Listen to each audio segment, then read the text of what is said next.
ಎಲ್ಲ ಪತ್ರಕರ್ತ ಬಂಧುಗಳು, ಕರ್ನಾಟಕ ಕಾರ್ಯನಿರತ ಪತ್ರಕರ್ತ ಬಂಧು ಬಳಗ ಎಲ್ಲ ಕೂಡ ಒಂದು ಪತ್ರಿಕಾ ದಿನಾಚರಣೆ ಅಂಗವಾಗಿ ಸರಿಯಾದ ಸಮಯ ಸಂಜೆ 4 ಗಂಟೆಗೆ ವಿಜಯಪುರದ ಝಡ್ಪಿ ಹತ್ತಿರ ಇರುವ ಗಾಂಧಿ ಭವನದಲ್ಲಿ. ಹಾಗಾಗಿ ತಾವೆಲ್ಲರೂ ಕೂಡ ನಾವು ಆ ಕಾರ್ಯಕ್ರಮಕ್ಕೆ ಆಹ್ವಾನಿಸ್ತಾ ಇದ್ದೇವೆ. ದಯವಿಟ್ಟು ತಾವೆಲ್ಲರೂ ಕೂಡ ಆ ಕಾರ್ಯಕ್ರಮಕ್ಕೆ ಬಂದು ಶೋಧನೆ ಮಾಡಬೇಕು. ಮತ್ತು ಆ ಕಾರ್ಯಕ್ರಮದ ವಿಶೇಷತೆ ಏನು ಅಂತಂದರೆ, ಆ ಕಾರ್ಯಕ್ರಮದಲ್ಲಿ ಪತ್ರಿಕೆಯನ್ನು ಹಂಚತಕ್ಕಂಥವ್ರಿಗೆ ಸೈಕಲ್ ವಿತರಣೆ.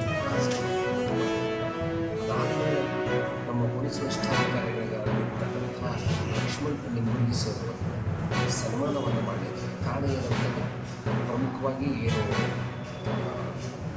ವಿಜಯಪುರದಲ್ಲಿ ಅಂದರೆ ಕರ್ನಾಟಕ ರಾಜ್ಯದಲ್ಲಿ ಐತಿಹಾಸಿಕವಾಗಿರ್ತಕ್ಕಂಥ ಒಂದು ಘಟನೆಯನ್ನು ಜರುಗಿದೆ. ಆ ಘಟನೆ ದರೋಡೆ.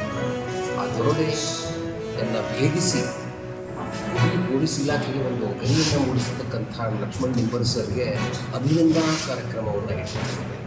ಹಾಗಾಗಿ ನಾವೆಲ್ಲರೂ ಕೂಡ ಆ ಕಾರ್ಯಕ್ರಮಕ್ಕೆ ಬಂದು ಶೋಭೆಯನ್ನು ತಂದುಕೊಡಬೇಕಾಗಿ ವಿನಂತಿಸ್ಕೊಳ್ತೇನೆ. ಮತ್ತೊಮ್ಮೆ ನಮ್ಮ ಈ ಕಾರ್ಯಕ್ರಮದಲ್ಲಿ ನಮ್ಮ ರಾಜ್ಯದ ಗೌರವ ಕಾರ್ಯಕ್ರಮ 2ನೇ ಬಾರಿ ನಮ್ಮ DC ತಡೆಗೋಡೆ ಏನು 2020 ನಂತರ ಸ್ವಲ್ಪ ದೊಡ್ಡ ಮಟ್ಟದ ನ್ಯೂಸ್ ಮಾಡಿ ಆ ಕಾಮಗಾರಿ ಸರಿ ಇಲ್ಲ ಅಂತ ನೀವೆಲ್ಲರೂ ಸೇರಿಕೊಂಡು ಒಂದು ದೊಡ್ಡ ಮಟ್ಟದಲ್ಲಿ ಹೋರಾಟ ಮಾಡೋಂಥ ಸಂದರ್ಭದಲ್ಲಿ ನಾವು ಸಾರ್ವಜನಿಕರ ವತಿಯಿಂದ ಒಂದು ಅರ್ಜಿಗೆ ನಮ್ಮ ಅರ್ಜಿ ಸಮಿತಿಗೆ ಸಲ್ಲಿಸೋಂಥ ಸಂದರ್ಭದಲ್ಲಿ ಅಧ್ಯಕ್ಷರಾದಂಥ ನಮ್ಮ ಡೆಪ್ಯೂಟಿ ಸ್ಪೀಕರ್ ಆದಂಥ ಅವ್ರ ನೇತೃತ್ವದಲ್ಲಿ ಸಾಹೇಬರಂಥ ರುದ್ರಪ್ಪ ಲೆಮಾವಣಿ ಸಾಹೇಬ್ರವರ ನೇತೃತ್ವದಲ್ಲಿ 2ನೇ ಬಾರಿ ನಮ್ಮಲ್ಲಿ ಈ ತಡೆಗೋಡೆ ವೀಕ್ಷಣೆಗೆ ನಾನು ಈ ಸಮಿತಿಯ ಎಲ್ಲ ಪದಾಧಿಕಾರಿಗಳು, ಗೌರವಾನ್ವಿತ ಸದಸ್ಯರುಗಳು, ಇಲಾಖೆ ಅಧಿಕಾರಿಗಳು ಪ್ಲಸ್ ನಮ್ಮ ಪೆಟಿಷನ್ ಸಮಿತಿಯ ಸಿಬ್ಬಂದಿಗಳಿಗೆ ಸ್ವಾಗತ ಕೊಡ್ತಾ, ಹಲವಾರು ವರ್ಷದಲ್ಲಿ ಈ ಒಂದು 2 ವರ್ಷದಲ್ಲಿ ಹಲವಾರು ಬಾರಿ ಚರ್ಚೆ ಆಯಿತು.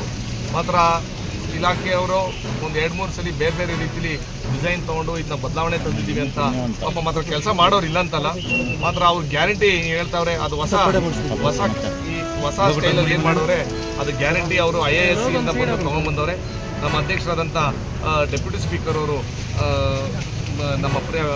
ನಮ್ಮ ಮಡಿಕೇರಿ ಮಾಧ್ಯಮ ಮಿತ್ರಗಳಿಗೆ ಬ್ರೀಫ್ ಮಾಡಬೇಕು ಅಂತ